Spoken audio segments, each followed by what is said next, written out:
La maldad está entre nosotros.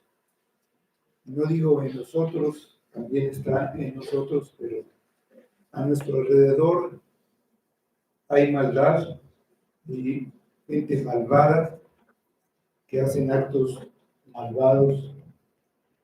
Y a veces nos preguntamos, pero ¿cómo es posible que pasen estas cosas? Y es cosa de todos los días. Sí, en verdad hay gente muy mala. Y esa maldad crece y muchas veces parece que toma el control de todo. Parece que va a ganar el mal. Pero el mal acaba mal. Y los malvados también acaban mal. Sobre todo cuando su lucha, cuando su objetivo es dañar al pueblo de Dios. Hemos estado en este segundo libro de Samuel, estudiando acerca de una persona, Absalón, una persona malvada. No podía tener otro fin que acabar muy mal. Del capítulo 18, vamos a segunda de Samuel, capítulo 18. En introducción vamos a tomar el versículo 17, que narra precisamente este fin de esta persona. Dice así: tomando después a Absalón, le echaron en un gran hoyo en el bosque y levantaron sobre él un montón muy grande de piedras, y todo Israel huyó, cada uno a su tienda. Vamos ahora. Señor Dios y Padre, te damos gracias por poder estar reunidos con sus hermanos para adorarte, tener instrucción, tener consuelo en nuestra vida, porque sabemos que tú estás con nosotros, y a pesar de que muchas veces las cosas parece que van a tener un mal final, pues al final se hace tu voluntad, Señor, realmente. Solamente tú eres soberano, tú obras, tú has decretado todo lo que ha de suceder, y es el bien de tu pueblo y tu propia gloria. Ayúdanos, Padre, ayúdanos en tu palabra, en tu espíritu, que podamos discernir de ella lo que tú tienes de enseñanzas. Sabemos que hay mucho más, pero algo que tú derrames sobre nosotros, Padre. Algo que nos traiga consuelo, nos traiga paz, nos unifique en todo tiempo. Y pedimos sea para tu gloria y lo que nos nombre de Cristo. Amén. David, el rey David, había tenido que salir huyendo de Jerusalén por esa rebelión de su hijo Absalón, ese hijo al que le había perdonado que le asesinara a su hermano, y ese hijo al que le había tolerado que hiciera una labor de subversión entre el pueblo para robarle su lealtad. Husai, amigo del rey, estaba en la corte, informó de los dos consejos que se habían dado para acabar con él. ¿Sería atacado de inmediato por 12,000 hombres o se formaría un ejército enorme que lo perseguiría hasta destruirlo a él y a todos los que estaban con él? Los dos planes significaban un enorme peligro para el reino de Dios. No se trataba de si era un rey o era otro. no era una simple sucesión, como muchas veces ocurría. Un usurpador quería destronar al rey que Dios había designado. En realidad, quería destronar a Dios. Al conocer las amenazas, David cruzó inmediatamente el río Jordán y fue a Mahanaim. Cuando llegó ahí, recibió una ayuda inesperada de tres hombres ricos a los que había hecho bien en el pasado. Le dieron suficientes provisiones, incluso manera de descansar para prepararse para lo que seguía. Tenemos primero una orden necia que da David. Dicen los versículos 1 y 2.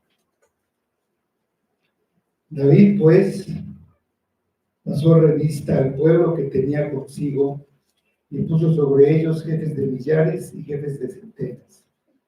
Y envió David al pueblo una tercera parte bajo el mando de Joab, una tercera parte bajo el mando de Abisai, hijo de Sari, hermano de Joab, y una tercera parte al mando de Itai, Geteo. Y dijo el rey al pueblo: yo también saldré con vosotros.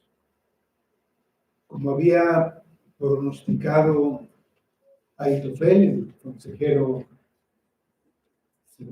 certero, el tiempo que tomó Absalón en formar este enorme ejército le dio a David la oportunidad de levantar también un ejército. Él había huido con algunos seguidores, pocos que estaban con él en Jerusalén, y ahora tenía más. Aunque la mayor parte del pueblo había seguido, se había unido a Absalón, aún por todo Israel había muchos que permanecieron fieles a su rey. Y cuando se oyó la noticia de esta rebelión, fueron con él tomando sus armas, fueron a Mahanaim y se unieron a luchar a su lado. Su ejército había crecido considerablemente y David sabía perfectamente qué hacer para organizarlo, como el gran guerrero, el gran general que pasó revista para saber con qué contaba y lo dividió en 3 regimientos. Puso cada uno bajo el mando de un general con mucha experiencia y muy capaz. David siempre así había sido valiente y dijo al pueblo: yo también iré a la batalla. Toda la situación que se estaba viviendo, toda la persecución, toda la rebelión de Absalón, se debía a que él se había quedado en Jerusalén en un tiempo de guerra, en lugar de ir con su pueblo al frente a esa guerra. No quería cometer el mismo error. El comandante debía estar en la batalla. Quería ir al frente porque recordaba que su pecado era la causa de esta guerra civil en la que lucharían hermano contra hermano y padre contra hijo. Y quería correr los riesgos, no dejarlos solamente a otros.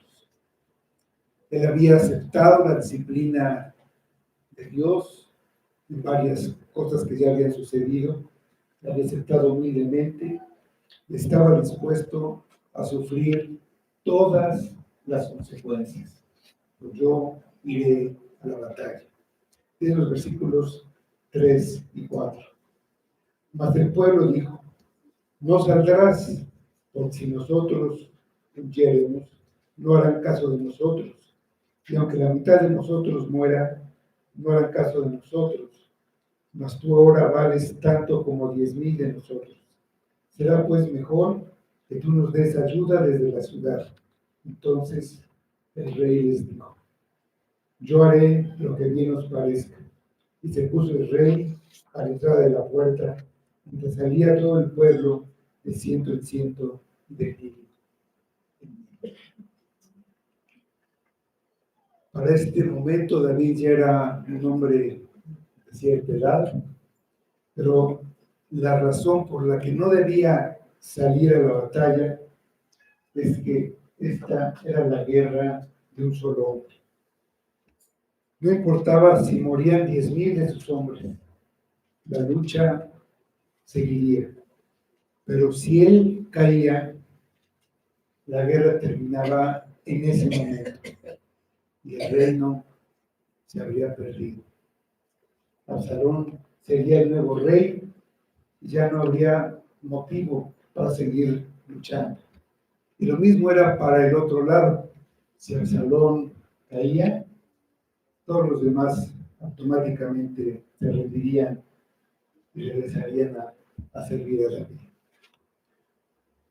Otro motivo para que no fuera era que quedándose en la ciudad, él podía conseguir y enviar refuerzos en caso de que fuera necesario. David fue sabio y humilde y se sometió al buen consejo de los demás. Quedarse era también una posición de servicio al rey. No necesariamente debía estar al frente.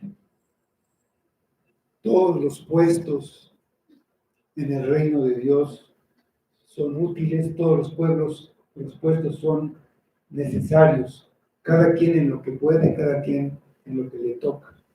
No todos pueden ni deben estar al frente. Ahora sí que él accedió a las razones, estando en la retaguardia, sería más útil en este momento y cambió su resolución. El gran guerrero que había tenido muchas batallas, muchas victorias, que había matado a aquel gigante filisteo, en este momento debía quedarse en el campamento y esperar. También el pueblo se había dado cuenta de que para David no sería fácil luchar contra su hijo. Estando en la batalla, tal vez se hubiera interpuesto para salvar a Absalón, a quien Dios había determinado destruir. El rey se puso a la puerta de la ciudad, viendo salir, desfilar a sus soldados, saliendo a la guerra, viendo cómo estaban dispuestos a exponerse al peligro y a sacrificarse en beneficio de su rey. Esta devoción del pueblo fiel hacia David es un ejemplo de cómo el creyente debe ser devoto al Rey de Reyes, Jesucristo. Dice el versículo 5. Y el rey mandó a Joab, a Abisai y a Atai, diciendo: tratad benignamente por amor de mí al joven Absalón.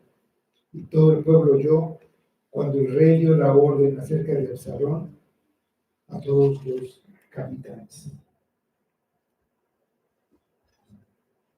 Mientras salían los soldados, estaba ahí todo el ejército. David dio instrucciones acerca del rebelde Absalón. Ordenó a sus hombres que trataran con bondad a Absalón. Semejante orden debió sonar extraña a los soldados. Tratar bien a Absalón era un enemigo, estaban en guerra. Él quería matar al rey David y quería matarlos a todos ellos. Tratar bien a un hombre que había trastornado el reino, que había tratado de usurpar la autoridad de Dios, ¿cómo pudo salir de la boca de David una orden así? Absalón había hecho lo que David nunca hizo en contra del rey Saúl. Levantó su mano contra el ungido del Señor. Será un crimen castigado con la muerte. Sabía que Absalón era un rebelde que no tenía excusa, que había buscado su vida, su trono, y que había demostrado ser la encarnación de la ingratitud, de la crueldad, de la maldad absoluta y de la ambición. Era culpable de la traición más vil y su vida estaba completamente perdida por cualquier ley por la que se le juzgara. Pero a pesar de todo, el corazón de David permaneció firme. No se registra nada en la Escritura, algo semejante, que ponga a la vista de una manera tan real la profundidad que puede alcanzar el afecto humano. Nada que muestre un amor tan conmovedor por los totalmente indignos. Y esto nos dirige a pensar hacia un amor más puro y más alto. Este padre anciano, echado de su hogar, había sido humillado delante de sus súbditos, afligido hasta lo más profundo de su corazón por el odio asesino de su propio hijo, a quien había perdonado y honrado. Había amado a este joven porque era su hijo. A este joven despreciable y motivado por el diablo. Lo había amado con una devoción inalterable. No importaba lo que hiciera, lo seguía amando. Buscaba salvarlo de la justa e inminente destrucción. Y aunque esto es maravilloso, solo da una sombra muy débil del sorprendente amor de Cristo, que lo movió a poner su corazón en los suyos, mientras todavía eran totalmente depravados, completamente corrompidos, muertos en delitos y pecados. Dios mostró su amor para con nosotros en la muerte de su Hijo. Y fue por los rebeldes, por los impíos, que Él fue crucificado. Nada nos puede separar nunca de ese amor. No. Como había amado a los suyos que estaban en el mundo, los amó hasta el fin. Dice el Evangelio de Juan 13. Semejante amor excede todo conocimiento. Es el amor de un padre. David nunca dejó de amar a Absalón, a pesar de todo lo que Absalón hizo contra él. Así es el amor de Dios. El amor de Dios por sus hijos permanece fiel, aun cuando la humanidad entera se rebela y se vuelve enemiga de Dios. Así como David deseaba morir en lugar de su hijo, Dios se encarnó y murió en una cruz por pecadores, para proveer salvación a los perdidos. Aún cuando muchos deciden permanecer en un estado de enemistad contra Dios, escogen la muerte en lugar de la vida, trayendo sobre sí mismos la condenación eterna que parte de Dios. Pero para los soldados, desde el punto de vista político, desde el punto de vista militar, era una orden con poca sabiduría, por decir lo menos. Era una orden contradictoria que debilitaba la determinación de los soldados. Ahora cada uno tenía miedo de hacer lo que debía hacer en la guerra. Una guerra contra un usurpador. El rey dio esta orden en presencia de todo el pueblo, a sus generales, para que ellos sintieran una mayor presión de cumplir con lo que el rey había ordenado. Dicen los versículos 6 a 8. Salió pues el pueblo al campo contra Israel y se libró la batalla en el bosque de Israel. De ahí cayó el pueblo de Israel delante de los siervos de David y se hizo allí en aquel día una gran matanza de 20,000 hombres. Y la batalla se extendió por todo el país y fueron más los que destruyó el bosque aquel día que los que destruyó la espada. El pueblo, que habla de los pueblos, pero el pueblo era el que seguía a David. Nosotros, los de Israel, habían sido seducidos por el carisma, las promesas y el poder que había logrado Absalón. Fue una batalla tremenda y los rebeldes sufrieron una gran derrota. No tenemos los números exactos, pero el ejército de Absalón era mucho mayor que el de David. Esos 20,000 muertos pues nos dan una idea del número. Pero lo importante es del lado de quién estaba el Señor. Su mano estaba con su verdadero pueblo y se manifestó otra vez, como las muchas veces que se había manifestado en el pasado, como aquella vez con Gedeón, una batalla que por medio de rocas de granizo destruyó a los enemigos. Esta vez fue el bosque. No sabemos exactamente cómo fue.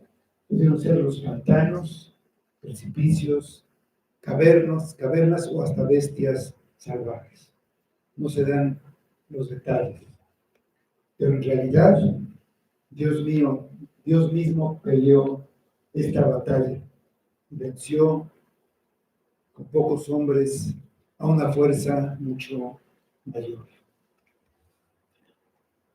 El fin del malvado, el fin de Absalón. Dice el versículo 9.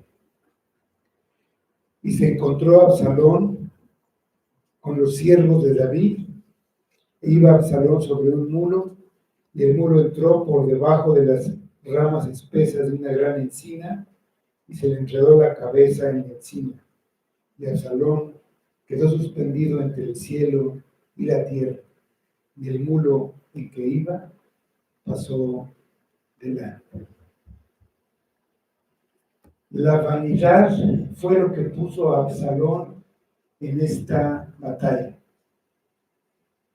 porque quiso exaltarse y no siguió el sabio consejo de Ahitofel, que le había aconsejado que se quedara en Jerusalén, en la fortaleza, donde estaba protegido y seguro. Fue al frente del ejército, fue derrotado y se encontró de frente con los siervos de David. Y al darse cuenta que la batalla se había perdido, decidió huir sobre un muro. Los hijos del rey tenían mulos para desplazarse. Aquí no había caballería, era una guerra en el bosque, era guerra cuerpo a cuerpo, soldado contra soldado. Y Absalón iba en su mulo, iba mucho más rápido que los demás, él quería escapar. Y en un momento, seguramente él volteó hacia atrás, justo cuando él pasaba debajo de un gran árbol. Y como si fuera la mano de Dios, lo atrapó, dice, por la cabeza. Me gustaría pensar que fue por los cabellos, por esa cabellera que era su gloria. Pudo ser también del cuello, pero se quedó ahí suspendido en el aire, quedó colgando, quedó atrapado, no podía moverse, no podía librarse de ninguna manera. Detrás de esto está la providencia. Dice Deuteronomio 21:23. No dejaréis que su cuerpo pase la noche sobre el madero. Sin falta lo enterrarás el mismo día, porque maldito por Dios es el colgado. Y no contaminarás la tierra que Jehová tu Dios te da por heredad. Colgaba de un árbol, de un madero. Colgaba como un objeto de vergüenza, lleno de terror, incapaz de librarse, impedido de huir o impedido de pelear. Estaba maldito por Dios. Quedó ahí por un tiempo esperando su merecido fin con dolor. Hubo otro rey, el verdadero rey, no un usurpador que fue colgado en un madero. Pero no por su maldad, sino por la maldad de los que se rebelaron contra él. Y fue colgado para librarlos del castigo que merecía. Fue maldito por Dios. Fue hecho pecado, que es la mayor maldición. Al que no conoció pecado, por nosotros lo hizo pecado, para que nosotros fuésemos hechos justicia de Dios en él. Segunda de Corintios 5:21. Dicen los versículos 10-15. Viéndolo uno, avisó a Joab diciendo: He aquí que he visto a Absalón colgado de una encina. Y Joab respondió al hombre que le daba la nueva: Y viéndolo tú, ¿por qué no le mataste luego allí echándole a tierra? Me hubiera placido darte 10 ciclos de plata en un talabante. El hombre dijo a Joab: Aunque me pesaras 1000 ciclos de plata, no extendería yo mi mano contra el hijo del rey, porque nosotros oímos cuando el rey te mandó a ti, a Abisai y a Itai, diciendo: Mirad que ninguno toque al joven Absalón. Por otra parte, habría yo hecho traición contra mi vida, pues que al rey nada se le esconde, y tú mismo estarías en contra. Y respondió Joab: No malgastaré mi tiempo contigo. Y tomando 3 dados en su mano, los trabó en el corazón de Absalón, quien estaba aún vivo en medio de la encina. Y 10 jóvenes escuderos de Joab rodearon e hirieron a Absalón y acabaron de matarle. Uno de los soldados, caminando por el bosque, lo vio colgando del árbol y le avisó a Joab, y él se enojó porque lo había dejado con vida. Pero esa era la orden del rey y este hombre quería honrar esa orden del rey. Fue Joab personalmente y clavó 3 dardos en el corazón. Sus escuderos lo remataron. Absalón era un asesino y rebelde, y por decreto de Dios fue colgado en un madero. El propósito del Señor era que Absalón pereciera, y Joab fue el instrumento para que Dios llevara a cabo su propósito. Ese fue su fin. El favorito del pueblo, el príncipe en ascenso, que podía seducir a las multitudes con talento y luchaba contra la soberanía de Dios. El fin de Absalón es un ejemplo. Su muerte como hombre bajo maldición es típica de lo que les sucederá a todos los que se oponen al reino de Dios, el rey escogido por Dios y a su pueblo. Dicen los versículos 16 a 18. Entonces Joab tocó la trompeta y el pueblo se volvió de seguir a Israel, porque Joab detuvo al pueblo. Tomando después a Absalón, le echaron en un gran hoyo en el bosque y levantaron sobre él un montón muy grande de piedras. Y todo Israel huyó cada uno a su tienda. Y en vida, Absalón había tomado y erigido una columna, la cual está en el valle del rey, porque había dicho: yo no tengo hijo que conserve la memoria de mi nombre. Llamó aquella columna por su nombre, y así se ha llamado columna de Absalón hasta hoy. Un triste final. Derrotado en la batalla, se encontró totalmente solo en ese momento. Saúl, cuando huía también de una batalla, tenía a su lado su escudero, pero ni un escudero, ni un sirviente, ni un amigo, ni un solo ser humano asistió a Absalón mientras huía en el campo de batalla. Robó el corazón del pueblo, pero ninguno que le fuera verdaderamente leal. Su cuerpo fue tratado con desprecio.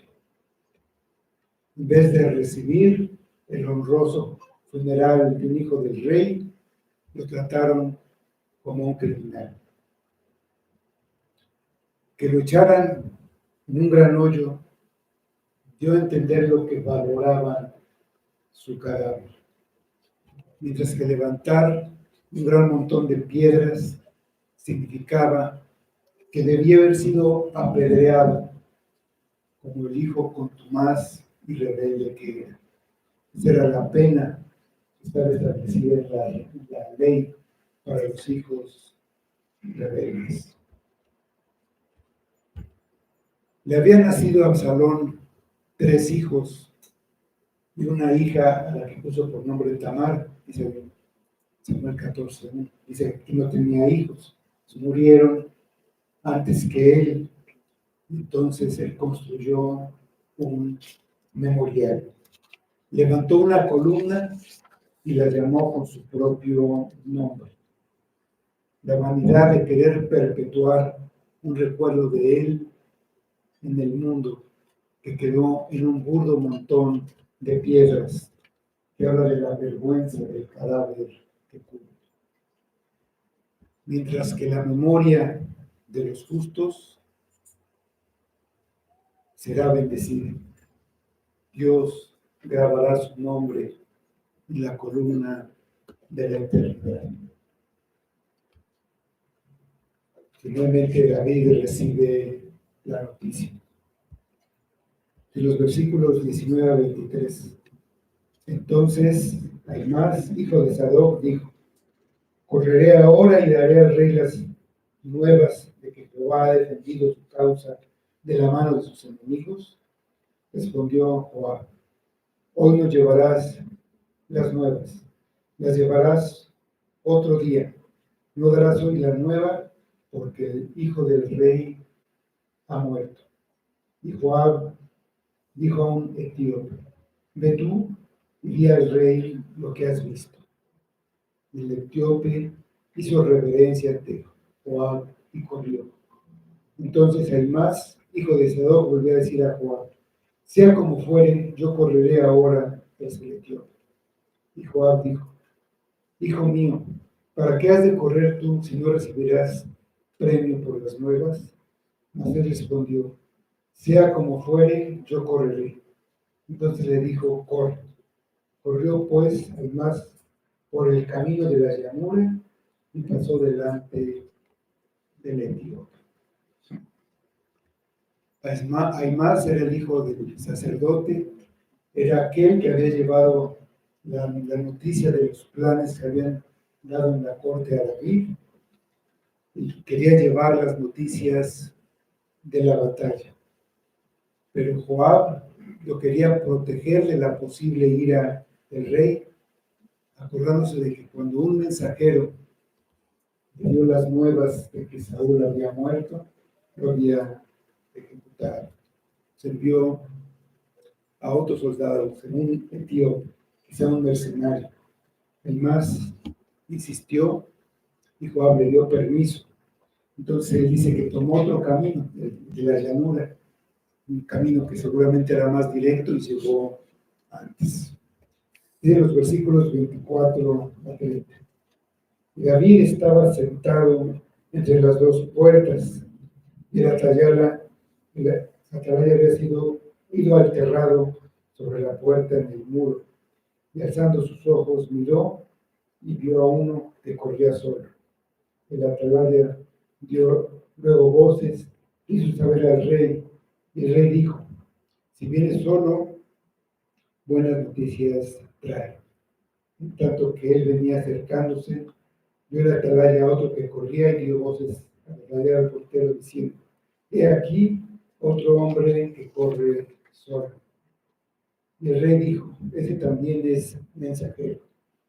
Y el atalaya volvió a decir: me parece el correr del primero como el correr de Ahimás, hijo de Sadoc.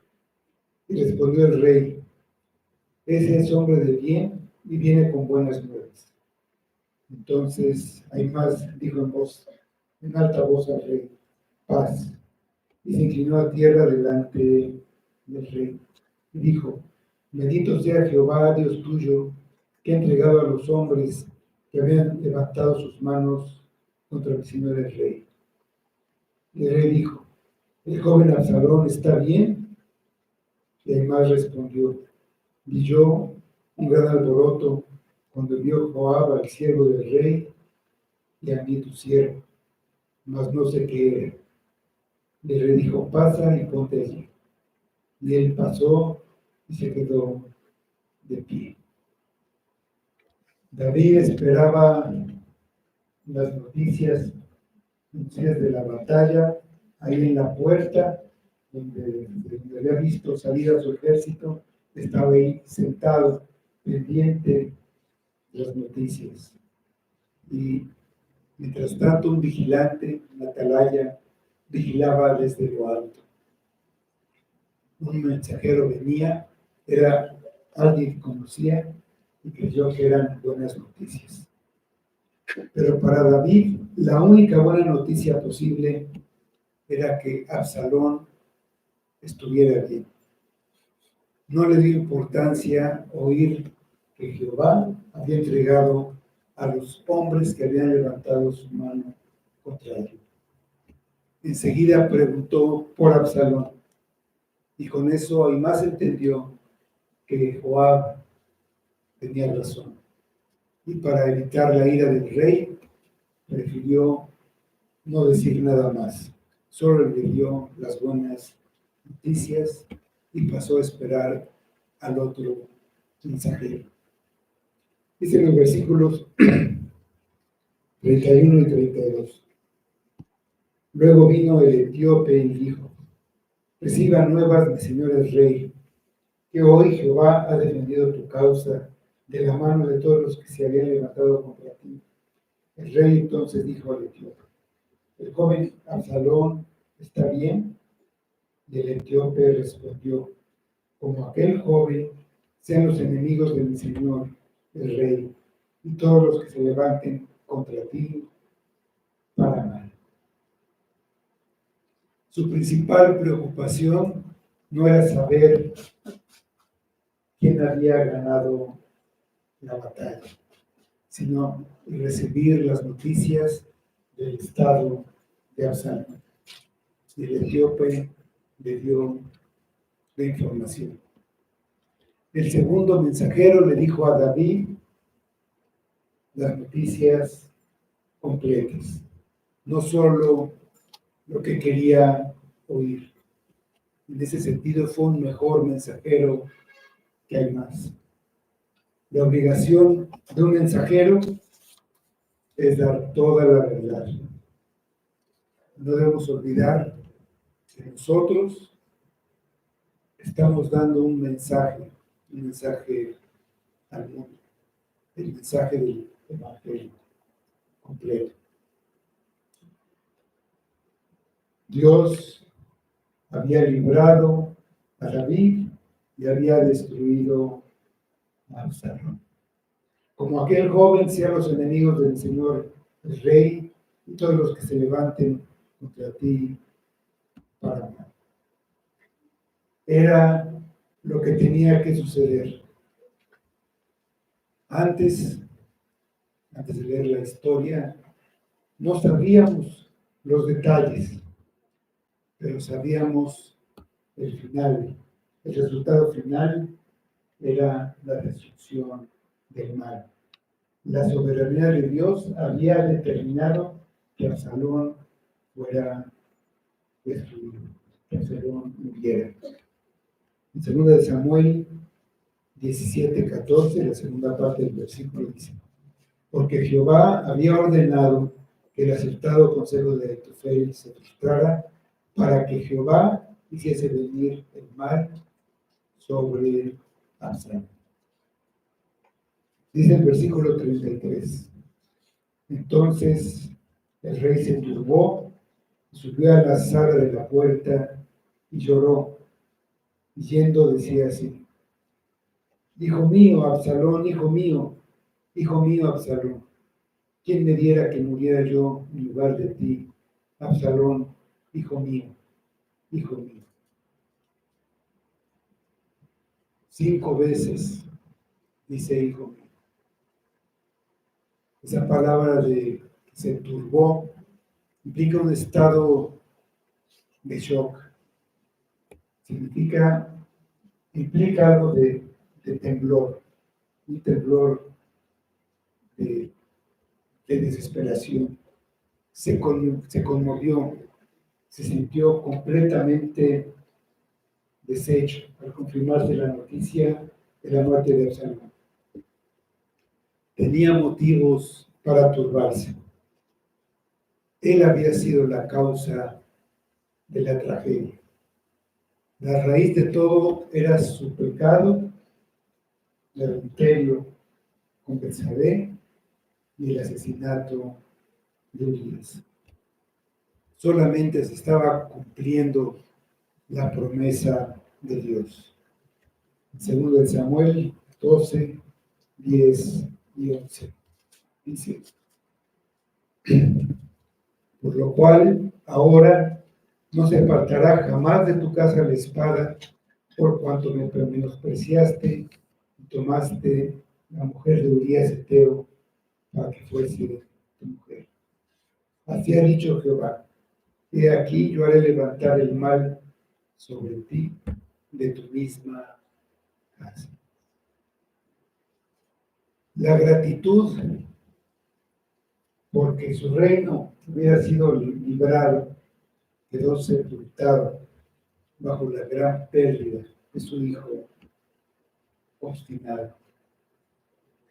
El afecto desmedido por este hijo lo hizo ser demasiado indulgente con él. Le permitió todo, pasó por alto la justicia que debía imponer, primero como padre, pero debía imponer la justicia en la nación como rey. Como rey debía administrar la justicia. Y esa justicia la debería preferir por encima de cualquier afecto natural. Esta actitud de David puso a su hijo por encima de la obediencia a Dios. Igual que el sumo sacerdote que cometió el grave pecado de honrar a sus hijos por encima de Dios. Pues decíamos que eso es como idolatría. David se lamentó tanto por Absalón porque verdaderamente lo amaba porque era su hijo. Vio sus pecados, sus debilidades y su propia rebelión magnificadas en Absalón.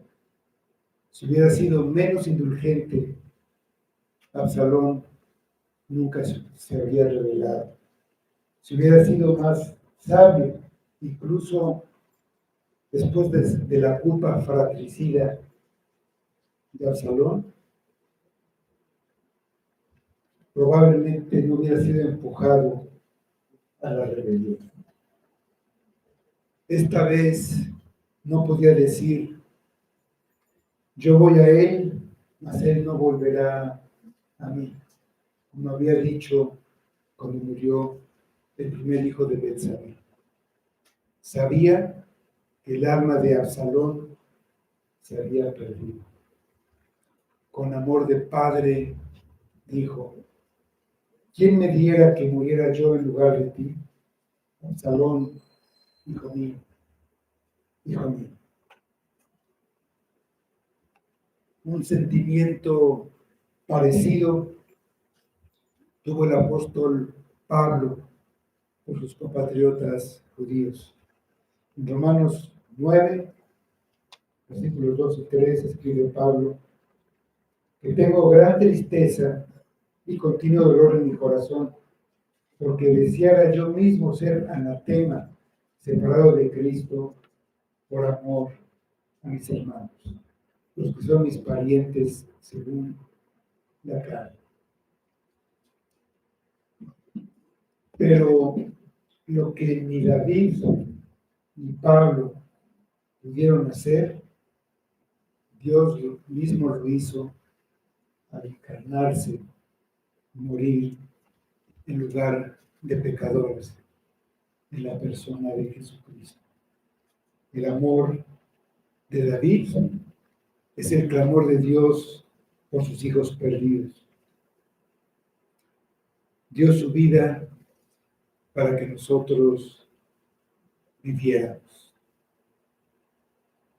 En nuestro caso, la guerra no ha terminado, la batalla no ha terminado. Deja tu rebelión y ven al Rey verdadero.